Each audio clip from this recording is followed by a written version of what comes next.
Rencontre, rupture, joie, échec, transformation, bonheur. Tout commence par un déclic. Bonjour à toutes et à tous et bienvenue dans ce nouvel épisode. Vous écoutez le déclic de Lauriane Placé. Bonjour Lauriane. Bonjour. Comment tu vas ? Ça va très bien. Je suis ravie de te recevoir aujourd'hui dans le déclic. Alors pour débuter cet épisode, je vais me permettre de commencer par te présenter. Lauriane, tu es championne du monde d'ultra-endurance Bikingman. On va commencer par ça. Et tu es en effet reconnue pour être la première femme à avoir remporté une épreuve d'ultracyclisme. En France, oui. En France, oui. Pardon. Mais c'est que déjà... Oui, non, mais je préfère préciser. Bien sûr. Ouais. Tu nous expliqueras davantage dans cet épisode ce que c'est l'ultracyclisme, mais il s'agit en bref d'épreuves de cyclisme de très longue distance, je pense qu'on peut le dire comme et ça. en autonomie totale. En autonomie totale, exactement. Toi, l'extrême et le sport, c'est quelque chose qui te parle, tu es aujourd'hui familière et tu as aussi participé plusieurs fois à des triathlons, dits extrêmes aussi, on en parlera dans cet épisode. Et je crois que tu as commencé à pédaler à l'âge de 18 ans pour t'occuper, changer d'air et puis te dépenser aussi. Bref, tu as commencé à avaler les kilomètres et à prendre toutes les routes autour de chez toi. Et aujourd'hui, je ne sais pas combien de kilomètres plus tard, je sais même pas si toi tu le sais d'ailleurs. Non, moi je le sais pas, Strava, c'est depuis que j'ai Strava. Ouais, c'est ça. Les outils numériques sont super intéressants pour ça. C'était déjà il y a quelques années, on m'avait dit mais t'as déjà fait le tour de la Terre. Ouais, ce serait intéressant sur ton vélo. Hein. Mais ouais, il y a plein d'années que j'ai pas dessus, mais ce serait intéressant de regarder, ouais. Et là du coup, t'es à combien ? Je sais pas, justement, je surveille pas trop, mais sûrement plus de 100 000. Ouais. Bon. Donc on va dire plus de 100 000 km plus tard, tu es reconnue aujourd'hui sur la scène internationale. Et en dehors du sport, tu es web designer aussi dans la vie et tu as une vie de famille bien remplie. On en reparlera sûrement aussi dans cet épisode. Alors avant qu'on revienne sur tout ça, la première chose que j'ai envie de savoir, c'est ce que ça fait de se dire qu'on est championne et de se dire que finalement personne n'a jamais fait mieux que soi sur cette épreuve. Moi c'est un truc qui m'intrigue. Qu'est-ce que ça te fait toi ? Est-ce que c'est un truc dont tu penses régulièrement ou... Non, pas du tout, ouais. C'est bizarre parce que non, c'est pas quelque chose qui me satisfait quelque part ou c'est plutôt l'expérience que j'ai vécue dont je suis pas forcément fière, mais je suis heureuse de l'avoir vécue en fait. Et le titre, ouais, c'est un bonus que je suis allée chercher. Mais au quotidien, ça change pas ta vie, en fait. C'est surtout ça, je reste la même, quoi. Est-ce que tu dirais que du coup, tu es compétitive ou pas du tout ? Si, beaucoup. Ok. Ouais, contre moi-même et contre les autres. Et ça a toujours été un peu ça, même à l'école. Ok, donc c'est quelque chose d'inné chez toi ? Ouais, c'est un peu... Je pense que c'est venu d'un besoin de reconnaissance par rapport à d'événements plus personnels ou pour dire, moi aussi, j'existe. C'est ma façon à moi mais je suis quelqu'un d'hyper perfectionniste, c'est jamais assez bien et l'école c'était la compétition aussi pour moi quoi. La première compétition dont tu te souviens, c'était à l'école justement ou... En fait, ce dont je me souviens, c'était la première fois entre guillemets où j'ai perdu. J'ai pas perdu, c'était des notes, c'était l'école, mais et je m'étais déjà instauré une espèce de petite compétition comme ça au début du collège, parce qu'en primaire tu connais pas les notes et tout ça. Et c'est là que j'ai découvert que j'avais un esprit de compétition, de réussite en fait. Et cet esprit de compétition, c'est un truc que tu entretiens ou qui reste là naturellement Je pense que c'est tellement inné que j'aurais du mal à m'en séparer. Ouais. Et Même si ce qui est bizarre, c'est que je dis que c'est pas ce que je recherche et tout ça, ouais. Mais je sais que si c'est un sujet que je maîtrise, je vais essayer de le maîtriser jusqu'au bout, quoi. Si c'est un truc que je maîtrise pas du tout, par contre, en fait, on va même pas. Si on me met sur une piste de ski, ça fait rire toutes les personnes avec qui, et surtout mes collègues avec qui j'ai déjà skié. Je suis derrière, je suis pas, tout le monde m'attend et je m'en fous, mais totalement parce que je sais que je maîtrise pas en fait. Par contre, si on me met sur un vélo, je suis un chien derrière un os, quoi. Et du coup, est-ce qu'à l'inverse, des fois, ça te dessert pas cet esprit de compétition parce que si, du coup, dans certaines situations, c'est pas très sain, en fait. Donc, et comment tu gères ça, du coup? Je sais pas si je le gère. Comment t'as commencé à t'orienter vers, donc il y a les défis, la compétition et vers le sport extrême. Comment t'as commencé extrême, je sais, j'ai commencé quand j'ai commencé le triathlon, j'ai tout de suite été entraînée dans un groupe en fait qui préparait un longue distance, donc la longue distance qui a 3 km 8 de natation, 180 de vélo et un marathon. dans le club que j'avais intégré. J'ai tout de suite eu pas des capacités sur le long, mais une appétence, et je pense que physiologiquement je suis pas faite pour le court, pour les sports courts et intenses, et plutôt pour des sports comme ça, et c'est là que je trouvais mon plaisir. Et je me souviens, on m'avait dit, mais si tu commences l'Ironman à 23 ans, qu'est-ce que tu vas faire après, quoi? Parce que dans la tête de certaines personnes, c'était on commence par les petites distances, et puis on monte, et puis ça se trouve si ça se trouve on n'en fera jamais, si ça se trouve ce sera dans 10 ans qu'il se lancera sur la longue distance. Et moi non, je me suis même pas posé de questions, c'était la longue distance directe, quoi. Mais enfin la longue distance c'est 10-11 heures d'effort. Ouais. Par rapport à ce que je fais maintenant, en fait, c'est pas grand chose. Et c'est la même préparation, enfin je veux dire c'est le même temps de préparation, hein, au final. Tu parlais du plaisir que ça te procurait. Justement, le plaisir, tu le trouves plus dans la préparation, pendant l'effort ou après l'effort? Pas après. Ouais. Ah non, ok. Bah non, c'est plus dans l'instant, en fait. C'est vraiment dans le moment où je suis sur le vélo. C'est pas. J'ai fait de la course à pied. La course à pied, c'est tellement ingrat qu'en fait, on est content. J'adore la course à pied. Oui, mais je veux dire, une fois qu'on est, en fait, on souffre quand on court. Enfin, moi, je souffre quand on court à chaque fois que je cours, et on est super bien quand on arrête. Et moi, c'est plutôt le plaisir que ça amène et tout ce qu'on fait quand je suis sur le vélo, en fait, quand je suis dessus et que je roule, quoi. Mais tu souffres quand même parfois à vélo. Oui, ouais, mais en fait, le cerveau, il oublie. Ouais. Et justement, est-ce que t'es pas un peu hors du temps quand tu fais ce genre de compétition? Ah, dans les courses, ouais. Dans les courses, c'est ça que j'aime bien aussi, c'est qu'on déconnecte du jour, de la nuit, des horaires, de tout. En fait, moi, je suis dans une bulle totale, quoi. Et des fois, il y a même des moments où tu oublies quel jour on est, tu oublies quelle heure il est. Enfin, il n'y a plus toute la notion sociale et d'obligation. Ouais. Parce que moi, j'ai un quotidien du coup qui est hyper rythmé par les horaires partout, parce qu'il faut s'organiser, puis que j'ai les horaires d'école, j'ai les horaires du boulot, il y a tout ça, l'horaire du coucher pour ma fille. Enfin, on a le nez rivé sur le temps tout le temps, quoi. Et là, bah. T'as faim, tu manges, t'es fatigué, tu dors, même s'il est 14h, tu fais une sieste, tu roules toute la nuit. Enfin, en fait, c'est quelques jours dans l'année qui permettent de complètement déconnecter. Et moi, c'est une façon un peu pas de respirer, mais de faire un petit reset par rapport au quotidien, quoi. En fait, tu reviens à des choses très primaires, finalement, dans ces moments-là. Oui, et puis il y a une chose aussi il y a plusieurs choses aussi que j'aime bien dans ces moments-là, c'est qu'en fait, il y a tout le quotidien, les obligations de ménage, de rangement, de choses pas super... qui disparaissent. Il y a tout le côté, parce qu'on est vachement connecté aussi, réseau social et tout, où j'y touche pas du tout. Je déconnecte aussi totalement de ça. Moi, je touche pas du tout au téléphone de toute la course. C'est vraiment une déconnexion. Et justement, à quoi tu penses quand t'es dans le dur, dans ces moments-là? T'es tellement déconnecté et tout, qu'est-ce qui te fait tenir? Est-ce que du coup, c'est le fait de repenser justement à cette vie que t'as à côté?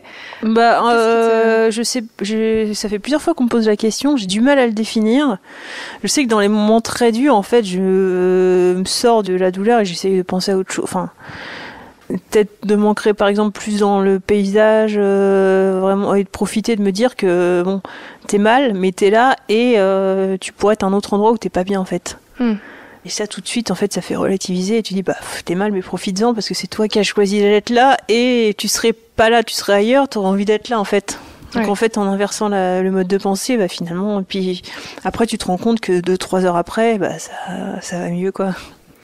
J'ai expliqué brièvement ce que c'était l'ultra-distance, le bike-man, tout ça. Est-ce que tu peux nous expliquer davantage ce que c'est et ce qui fait la particularité de ces épreuves-là? Alors, le bike-man, c'est des courses de 1000 km entre 20 et 26 000 de dénivelé positif, en totale autonomie. Donc pas d'aide extérieure, on roule tout seul et pas en peloton. Enfin, on se débrouille pour manger, boire, dormir, réparer son vélo s'il nous arrive une coquille. Et on a un tracé à suivre sur notre GPS qui est donné, on nous donne la trace et on suit tous le même tracé. Et on a 2 à 3 points de contrôle sur la course où on va pointer notre carte et voir du monde aussi. Ça, c'est hyper important à préciser, c'est qu'on fait un truc seul, mais il y a une organisation, il y a des gens qu'on retrouve à chaque fois, c'est des gens qu'on voit et en fait on passe pas, je sais pas, 50, 60 heures seul. C'est des petites portions seules et après on voit quand même du monde.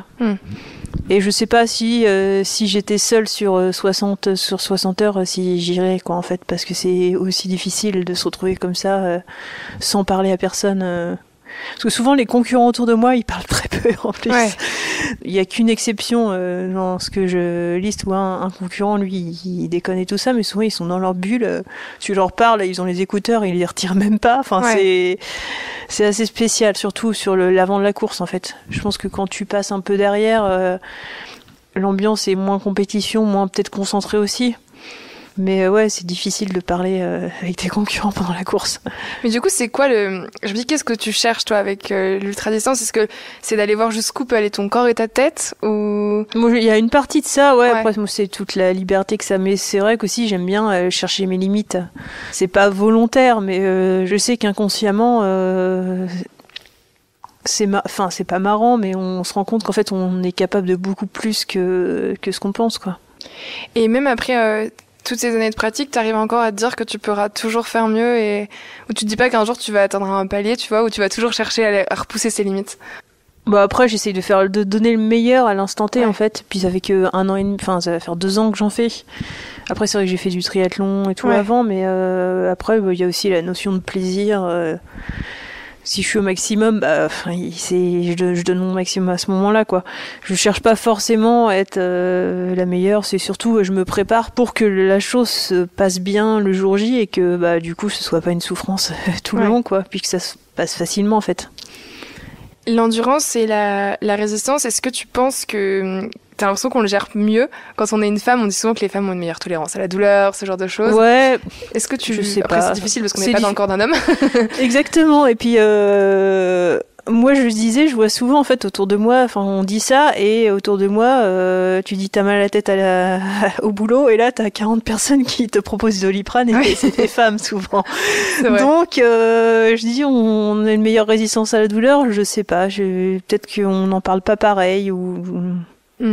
Ça, parce qu'il y a après il y a la douleur, puis c'est un peu la douleur physique quand on fait du sport et tout ça. Ça c'est une question. J'aimerais bien savoir au niveau de la science ce que ça dit en fait. Et je parlais de cette notion d'endurance parce que tu le disais aussi en début d'épisode que toi, t'avais l'impression que t'étais physiologiquement fait pour faire de la longue distance. Oui. Comment tu l'expliques? Comment tu le ressens ça? C'est simple, les trucs, tous les efforts physiques intenses et où il faut être rapide, j'y arrive pas, quoi. Okay. J'ai l'impression de me battre contre l'air, contre tout. Non, si je fais une séance intense, je récupère pas. Tout est.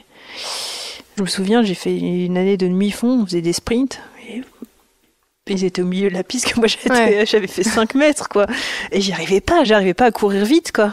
Mais c'est intéressant de se dire que en fait, t'as réussi à t'écouter et à trouver le type d'épreuve qui te correspondait à ton mental et à ton corps. Ce que j'ai fait, c'est que je suis allée dans mon point fort, quoi. Ouais. J'ai pas essayé de m'acharner à essayer de progresser sur des points faibles. Et j'ai trouvé un peu, l'épreuve qui me correspond bien. Et selon toi, c'est ça, se concentrer sur ses points forts, le secret pour performer?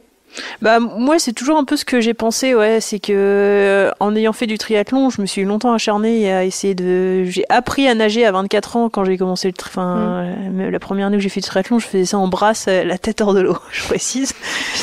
Donc, en fait, j'ai passé, parfois, j'allais nager tous les soirs avec le club et je progressais pas, en fait. Et quand je regarde l'énergie que j'ai mis pour gagner 5 centièmes au 100, sur plusieurs années, j'ai fait l'effet inverse. Je préfère travailler les points forts en fait que les gros points faibles qui sont pas si handicapants en fait. Et toutes ces méthodes de travail, d'entraînement, ça te sert aussi dans ta vie à côté? C'est des choses que tu as appris? Je pense que c'est le caractère que j'ai en fait, qui fait que si c'est des gros projets, j'en ai eu 2 ces dernières années là, je mets le même investissement que sur une course en fait.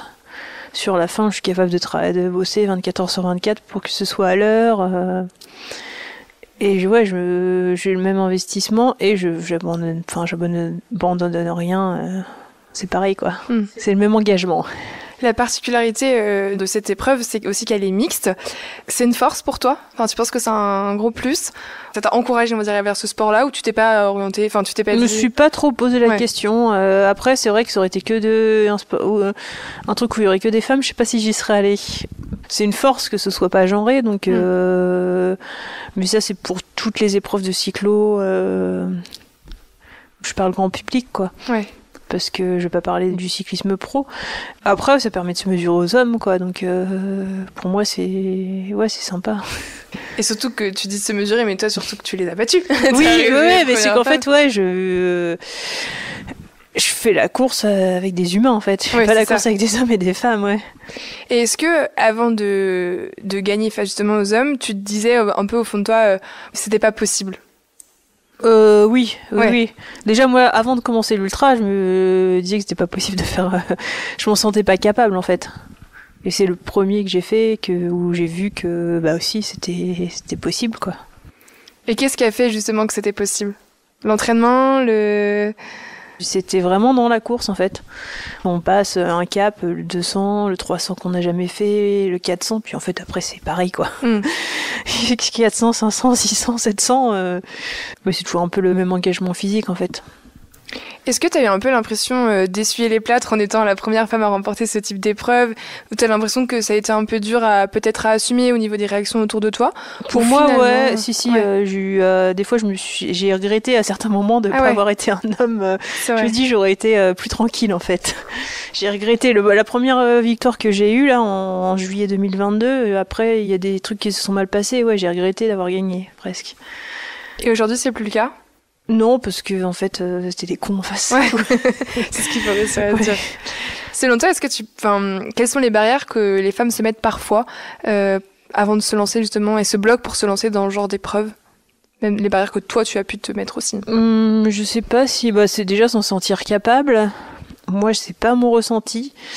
Mais il y en a beaucoup qui parlent de la peur, en fait, de rouler la nuit, des choses comme ça. Mais en fait, moi, j'ai jamais ressenti d'insécurité par rapport à ça. Et toi, justement, c'est quoi ton insécurité dans le sport? Qu'est-ce qui te fait peur dans ces épreuves-là?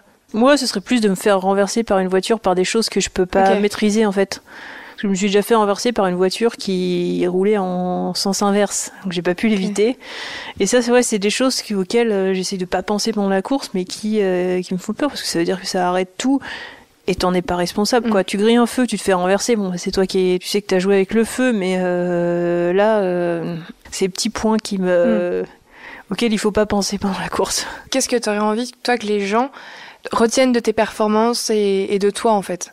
C'est la sincérité, et puis l'honnêteté, et puis le fait de faire ça en travaillant, en ayant une vie de famille, en arrivant à tout gérer, et pas en faisant ça en loisir déguisé, où j'ai tout mon temps pour moi et je vais faire ma sortie vélo, je me mets sur mon canapé. Non, là c'est plutôt là où je tiens un peu pas de la fierté, mais de la satisfaction de réussir à performer à ce niveau-là en ayant un travail à temps complet et puis une vie sociale normale, quoi.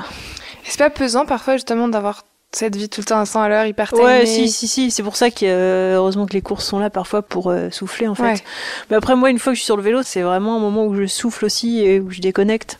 Ok. Donc finalement, ça fait partie de l'équilibre, quoi.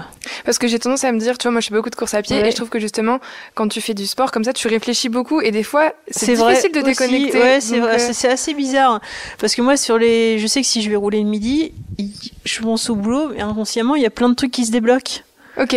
Il y a des trucs que mais en fait il fallait faire comme ça, mais il y a aussi ce côté où au bout d'un moment je sens que j'ai déconnecté et que je me dis ça y est, là je peux y retourner. Et c'est vraiment flagrant, c'est qu'on part, on a un peu, on a passé la matinée sur l'ordinateur, on a un peu voilé.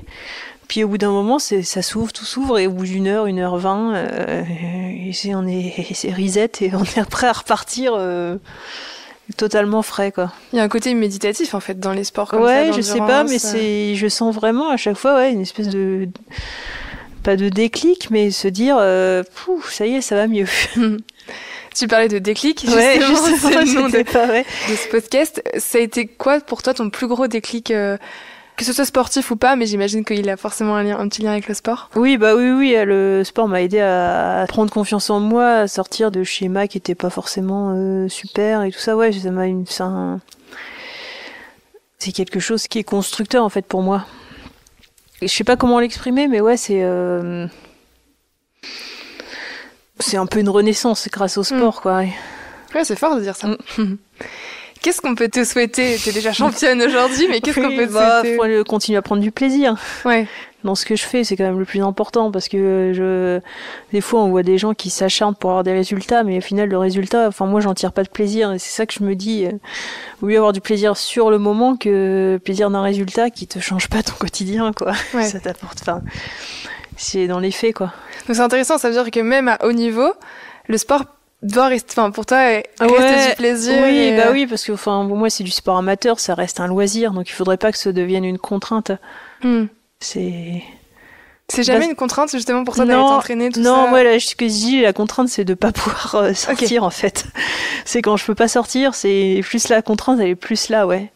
Moi sortir c'est jamais, même sous la pluie, tout ça, j'ai jamais de problème de motivation, d'envie, de devoir y aller, non, c'est de la discipline aussi peut-être. Je sais pas, ouais, il y a peut-être un peu de ça, mais j'y trouve toujours mon compte, quoi. Ça c'est chouette. Super. Eh ben, merci beaucoup, Lauriane, pour ton témoignage. Est-ce que tu peux nous dire où est-ce qu'on peut te suivre, peut-être sur les réseaux sociaux? Sur les réseaux sociaux, je crois que c'est Lauriane.placé sur Instagram. Je suis pas trop présente sur les réseaux sociaux. J'ai Instagram et c'est tout, quoi. Et alors, quelles sont les prochaines épreuves sportives sur lesquelles on pourra te retrouver? Qu'est-ce que tu prépares? Alors, je prépare le Bakiman Sri Lanka qui est fin avril. Ok. Et après, là, ce sera un peu spécial. Je le fais en duo avec mon mari, donc ce sera moins... Ce sera plus l'aventure et moins la course. Et après, il y aura d'autres... je pense qu'il y aura une autre vraie course dans la saison, une ou deux. Bon, t'es pas en manque d'idées. J'aime pas trop planifier, donc on verra après comment j'ai récupéré. Peut-être que ça fait aussi partie du sport plaisir, ça, de pas trop planifier. Oui, j'ai du mal moi, à tout planifier, tout ça. J'aime bien faire décider à la dernière minute, quoi. T'as raison, c'est une belle approche du sport. Et ben merci beaucoup, Lauriane, pour ton partage, et puis à bientôt et plein de succès dans tes prochains projets. Merci beaucoup. Si cet épisode vous a plu, n'hésitez pas à le partager et à en parler autour de vous. Qui sait, il n'est peut-être pas si loin, ce déclic.